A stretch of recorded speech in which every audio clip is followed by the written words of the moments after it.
We begin tonight with new developments in a special report you saw first on KXOY4 News. More problems at a downtown Spokane apartment building.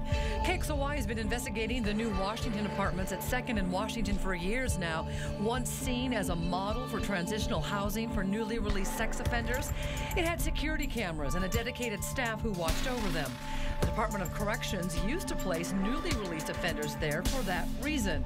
But over the years, the DOC watched conditions deteriorate. Cameras no longer worked. Inspectors found bed bugs, and convicted sex offenders were managing the building. In October of 2016, a KXOY investigation revealed the DOC had stopped placing sex offenders there, saying living conditions were just too dangerous, even for a newly released sexually violent predator. So why was another agency providing rent money for people to live there, and how could they not know about the conditions inside? Well, that's what members of the Spokane City Council wanted to know when they paid a visit to the new Washington apartments on Friday. In a KXOY4 News exclusive tonight, our Drew Reeves spoke with the City Council member who toured that building. And Drew, what did they find? Well, Nadine, the trip to this apartment building started when a woman receiving state funding was involved in a very unfortunate incident. She says it happened because her apartment door didn't latch properly. That's when the city council got involved, and despite our reporting on this incident, they were shocked at what they found inside. Those who have been inside this apartment building on 2nd Avenue say the conditions are deplorable.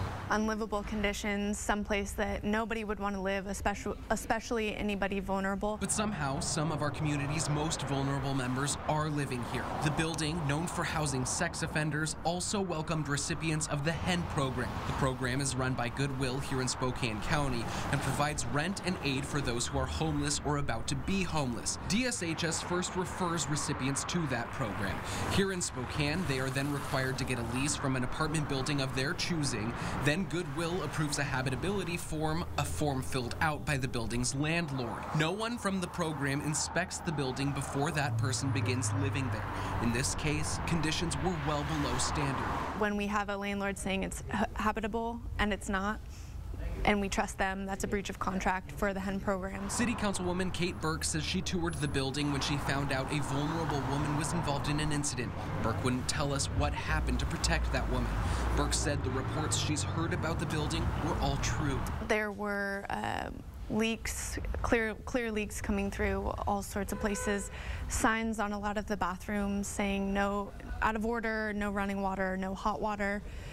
And a couple other residents did come out and chat with us a little bit about their experiences, and some of the rooms didn't seem to have heating services, electricity. A Goodwill representative also came along on that tour Friday.